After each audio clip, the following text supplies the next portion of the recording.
नवीन घडामोडी पाहण्यासाठी आदिवासी न्यूज अँड एंटरटेनमेंट चॅनलला लाईक करा, शेअर करा आणि सबस्क्राईब करा। 5 जुलै रोजी पाण्याच्या प्रवाहात वाहून गेलेले नयन म्हात्रेचा अखेर शोध घेतला।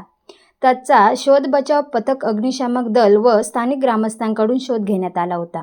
मात्र 6 जुलै रोजी संध्याकाळपर्यंत तो सापडून आलेला नाही। 5 जुलै रोजी नयन म्हात्रे, सुमित पवार राहणार विचुंबे यांच्यासह एकूण 11 जण वाघाचीवाडी धोदानी गाव परिसरात फिरायला गेले होते।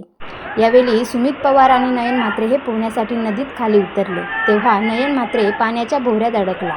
त्याला काढण्यासाठी सुमित पवार गेला, मात्र नयन म्हात्रे नदीच्या प्रवाहात वाहून गेला। त्यानंतर सुमित पवार याला मित्रांनी बाहेर काढले, त्याला रुग्णालयात नेले असता डॉक्टरांनी त्याला मृत घोषित केले।